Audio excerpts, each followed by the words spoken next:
O sermão de hoje nasceu de uma pergunta. Nós temos umas crianças aqui, uns juniores, que são bem interessantes. E um, particularmente, filho do Robson e da Viviane, eu encontrei hoje na escada e falei, e aí? Quanto tempo você não me faz uma pergunta? Ele falou, tenho uma hoje. Se a gente sabe que é salvo, por que a gente tem medo da morte? Uau! Ele nunca faz perguntas fáceis. E assim, direto, por que a gente tem medo da morte? E aí eu respondi, nós somos seres biológicos. E todo ser biológico, ele vem com um instinto de sobrevivência. Então nós temos um instinto natural de tentarmos sobreviver, fugir da morte. Então, embora o nosso espírito, intelectualmente, nós tenhamos compreensão de que não morreremos, que passaremos da morte para a vida, nós também temos um instinto natural da preservação. Então, é uma espécie de ambiguidade que a gente vive, né? E nos entendemos ali na conversa. Bom, mas toda conversa puxa a outra, né? Então, eu estava em casa hoje depois, lendo e pensando, será que eu posso trabalhar melhor essa ideia? E se eu perguntasse aqui quem tem medo da morte, muitos de nós poderiam dizer eu, até porque nenhum de nós morreu, né? Nenhum de nós aqui morreu, e nenhum de nós sabe como é que é esse negócio. A gente tem medo, insegurança, não sei, é um mistério. Isso é coisa para vocês aí também pensarem, não é? Mas eu me lembrei de uma passagem interessante. O Evangelho de Jesus, segundo Marcos, no capítulo 14, Jesus está no Getsêmani em oração. Já se aproxima a hora de Jesus, mas ainda não é a hora dos seus discípulos, é a hora de Jesus. E nessa hora de Jesus, Jesus está profundamente angustiado e Jesus recorre à oração. Vou ler a partir do verso 32, capítulo 14 de Marcos. Então foram a um lugar chamado Getsêmani. Ali, Jesus disse aos seus discípulos, sentem-se aqui, enquanto eu vou orar. E levando consigo Pedro, Tiago e João, começou a sentir-se tomado de pavor e de angústia. E lhes disse, a minha alma está profundamente triste até a morte. Fiquem aqui e vigiem. Vigiar, gente, é estar acordado, tá bom? A gente às vezes pensa em vigiar no sentido de estar como observando, né, como um guarda. É a função do guarda à noite, do militar à noite, que está no seu posto de vigia. Mas a palavra vigiar aqui não tem esse sentido militar. Tem o sentido, estejam acordados. E adiantando-se um pouco, prostrou-se em terra e orava para que, se possível, lhe fosse poupada aquela hora. E dizia, Abba, Pai. Abba é uma expressão carinhosa na língua que Jesus falava, o aramaico, papai. Abba, Pai, tudo te é possível. Passa de mim esse cálice, porém não seja o que eu quero, e sim o que tu queres. E voltando, achou-os dormindo. E disse a Pedro, Simão, você está dormindo? Não conseguiu vigiar nem uma hora?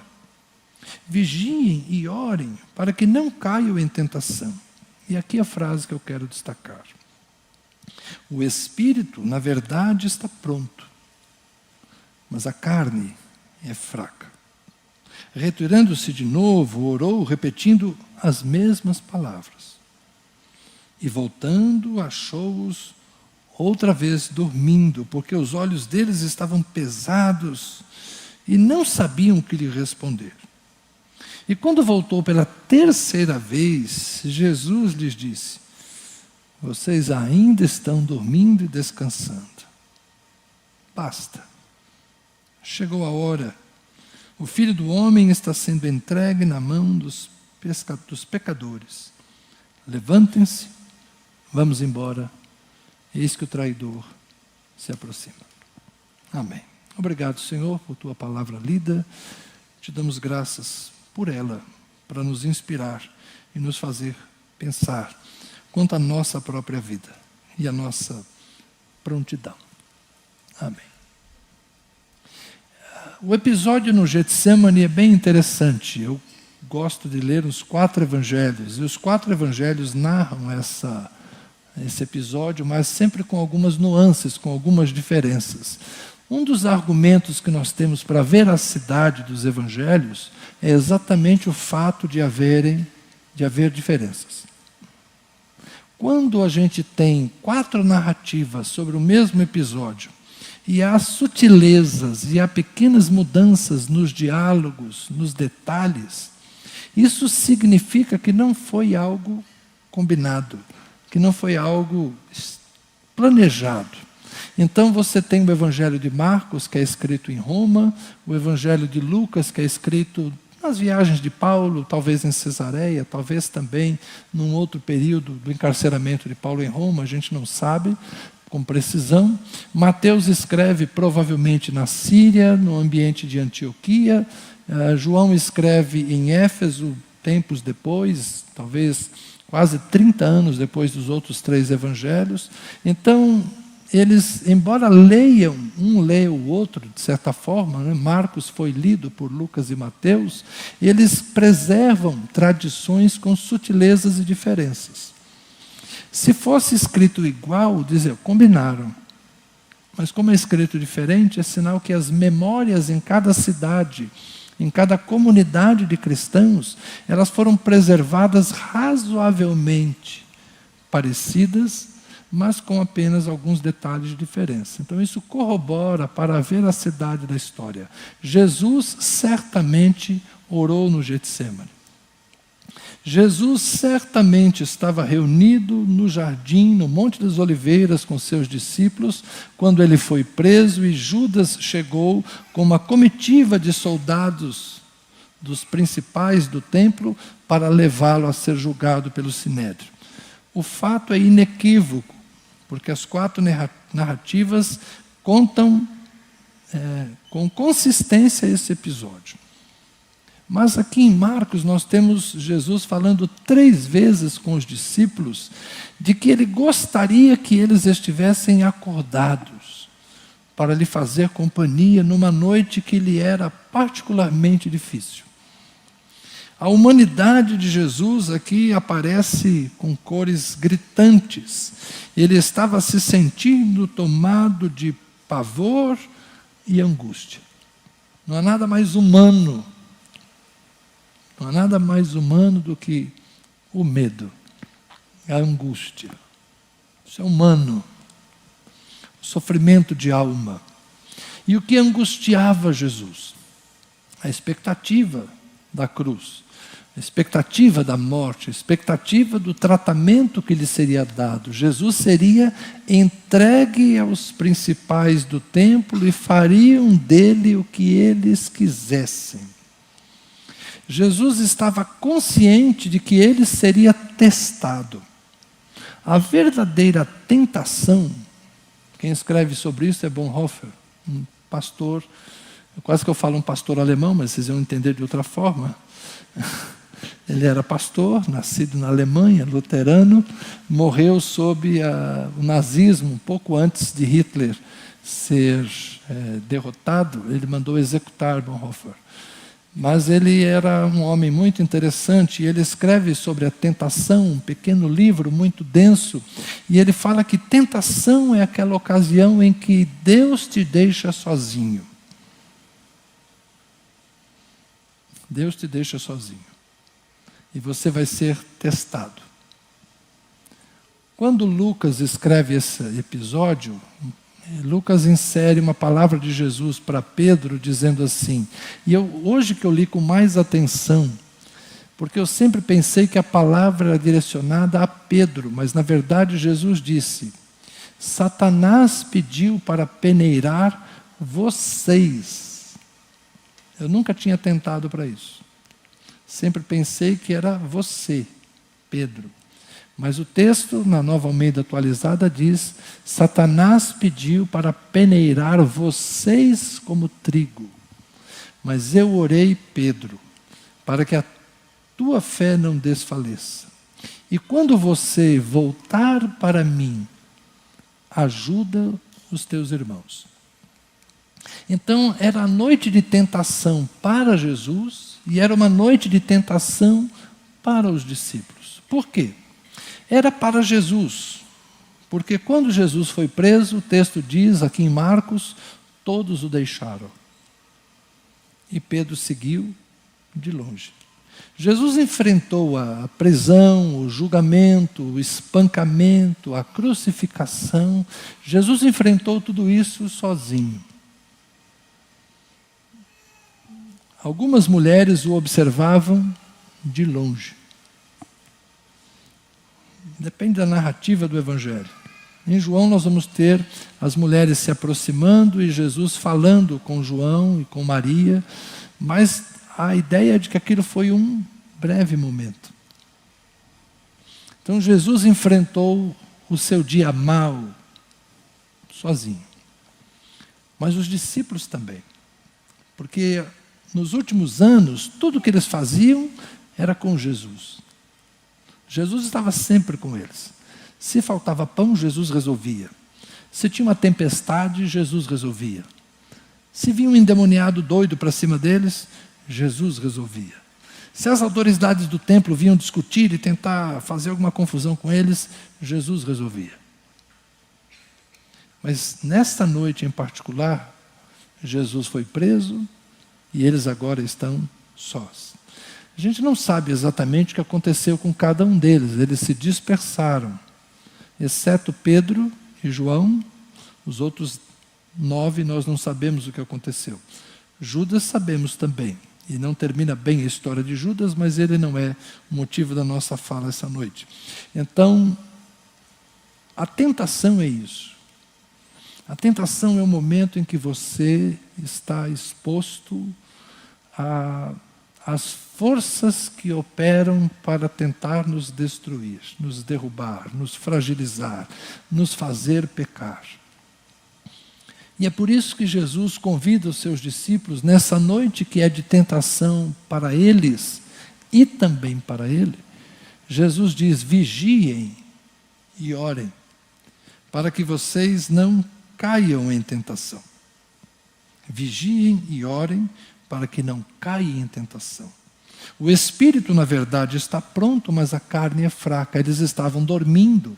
Então Jesus quis dizer o que para eles? Olha, eu sei que a vontade do Espírito é boa, a intenção do Espírito é boa, mas o corpo está cansado, está enfraquecido. Eles estavam numa madrugada e tinha sido uma série de dias de muita atividade, muito vai e vem, muito ensino no templo. Era natural que eles sentissem sono.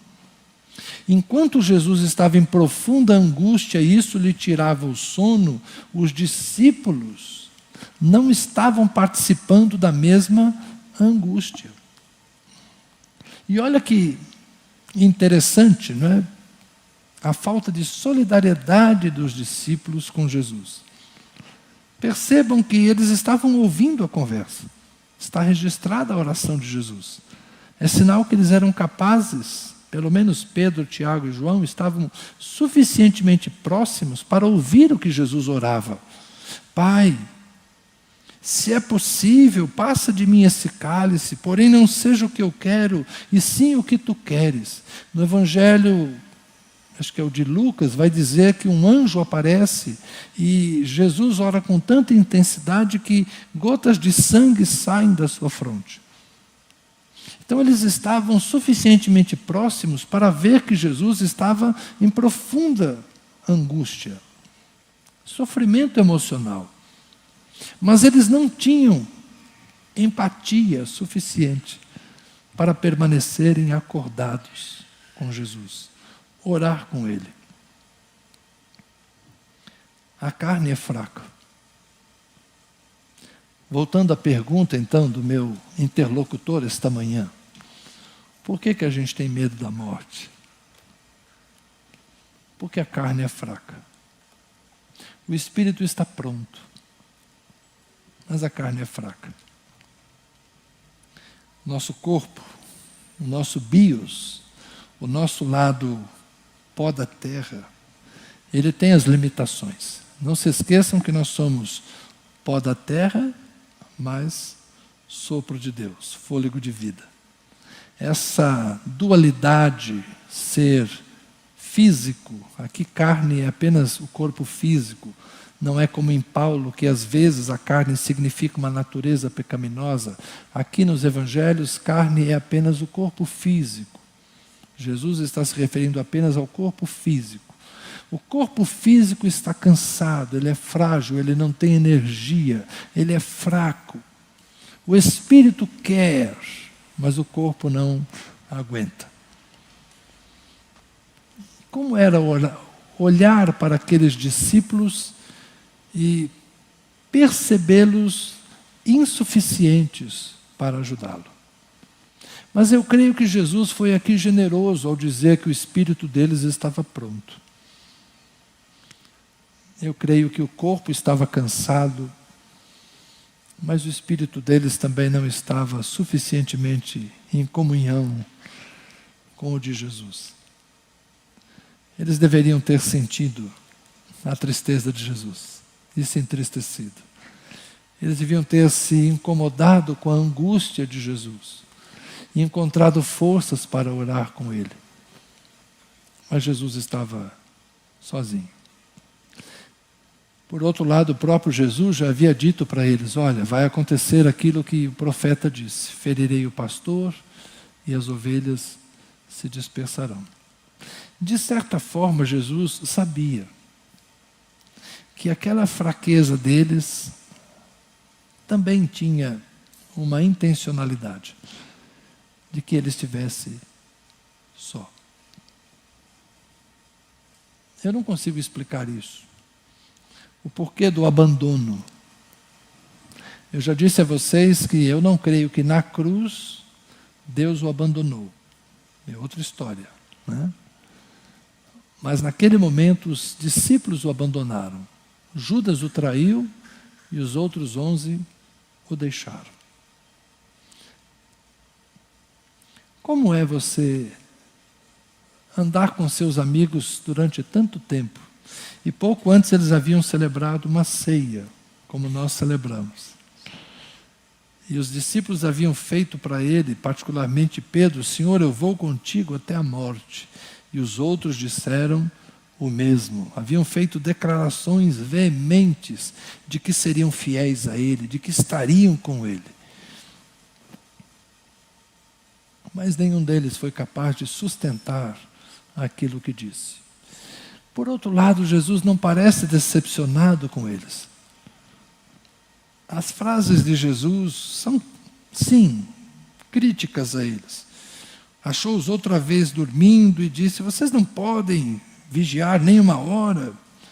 Vocês estão dormindo e descansando. Basta, chegou a hora.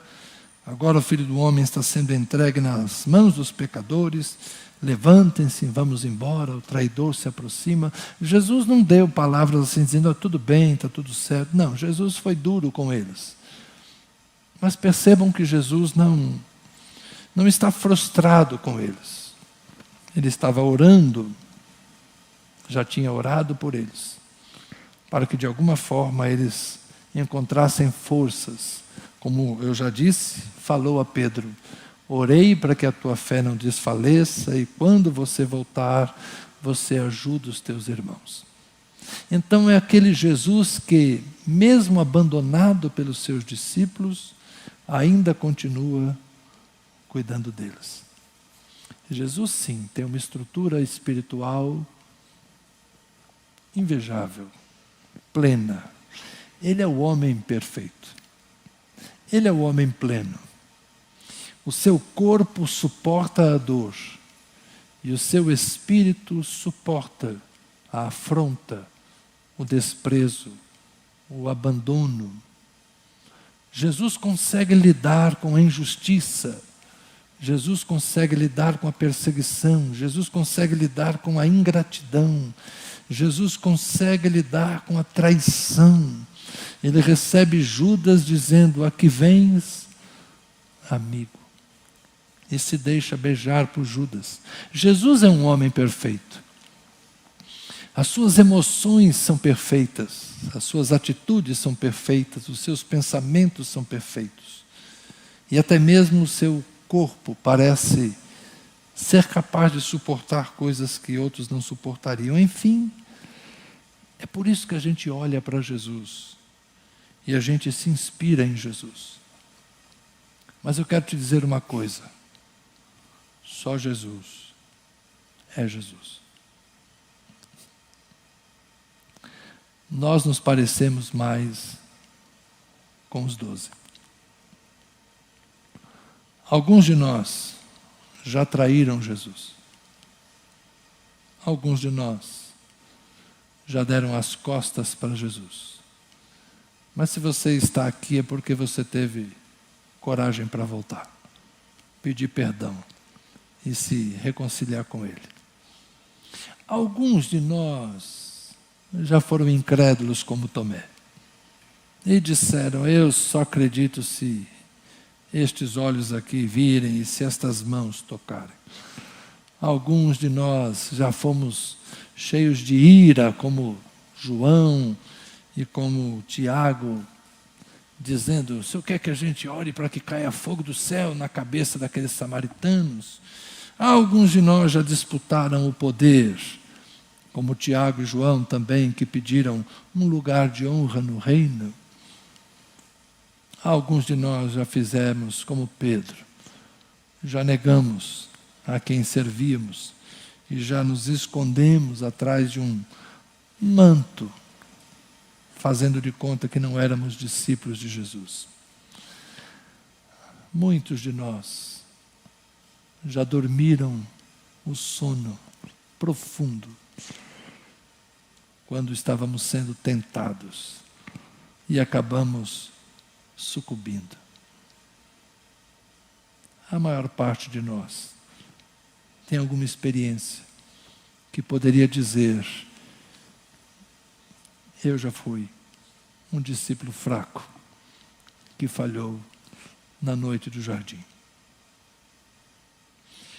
Mas eu quero te dizer, como eu disse para aquele menino hoje, a gente tem medo da morte porque a gente é bios, a gente tem essa ambiguidade. Nem sempre a força que a gente quer ter, a gente consegue ter.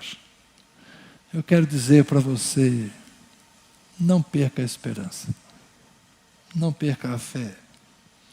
Não desista por ter falhado 1, 2 ou 3 vezes. Existe um Jesus que ora por você.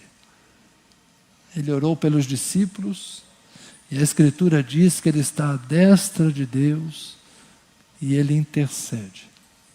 E mais do que isso, Ele enviou o Espírito de Cristo que habita em nós e que também ora por nós. E vou mais. Naquela noite, um anjo foi ao jardim enquanto Jesus orava. Existem anjos ministradores que muitas vezes agem em nosso favor a mando de Deus, e esses nossos olhos físicos não são capazes de identificar o que Deus está fazendo em nosso favor. Jesus não se surpreende com a nossa fraqueza. Ele sabe que a carne é fraca, mas o Espírito está pronto. Jesus sabe quem são seus discípulos e Ele nos ajuda. Então, o que eu gostaria de convidar você a animar-se. A animar-se. Talvez você no dia mau tenha fracassado, como a maior parte de nós. Talvez tenha uma experiência como essa para contar. Mas este não é o fim da sua história. O Pedro que negou Jesus, dali a pouco, foi o Pedro que disse 3 vezes para Jesus: tu sabes, Senhor, que eu te amo. E recebeu de Jesus a ordem: apacenta as minhas ovelhas. E esse mesmo Pedro cuidou dos outros, do jeitinho que Jesus disse para ele: quando você voltar para mim, ajuda teus irmãos. É Pedro quem vai cuidar dos 12, quem vai mantê-los unidos, quem vai chefiá-los. É João, que lá adiante vai viver mais talvez 60 anos, 50 pelo menos, falando de Jesus e cuidando, sendo o último dos discípulos. Todos eles, sem exceção, viveram por Jesus dali em diante. E alguns morreram por Jesus. Então não se surpreenda se você fracassou. Não é quantas vezes a gente fracassa que determina a nossa história, mas é como a gente se levanta e decide continuar caminhando. Levante-se, creia. Jesus ora por você. O Espírito Santo intercede por você. Anjos do Senhor acampam-se ao redor daqueles que o temem e os livra. A igreja do Senhor está de pé. Nós estamos aqui e vamos continuar existindo, porque as portas do inferno não prevalecem contra a igreja. A gente consegue transitar nesse mundo mesmo com a resistência espiritual que nos está posta. Não desanime. No jardim, Jesus te convida a vigiar, orar, para não cair em tentação. Mas se cair, levante-se, coloque-se de pé. Como escreveu João, maior é o que está em nós do que aquele que está no mundo. Então que Deus te dê graça, que Deus te dê força, que Deus te dê sabedoria, e que por meio de uma vida de mais oração, mais consagração, mais santidade, mais entrega, e por favor, mais vigilância, mais olhos abertos, eu e você possamos estar atentos àquilo que Deus está fazendo hoje. Amém? Vamos cantar. Há momentos que na vida pensamos em olhar atrás. É preciso pedir ajuda para poder continuar. E clamamos o nome de Jesus. Eu quero fazer um apelo àqueles que hoje se sentem fragilizados, aqueles que hoje se sentem distantes, aqueles que hoje se sentem até mesmo incapazes de novamente produzir, gerar, caminhar no meio dos discípulos. Olha, peça ajuda. E não é para mim. Peça ajuda a Jesus. Jesus a todos nos coloca de pé. Ele nos ajuda a carregar a cruz.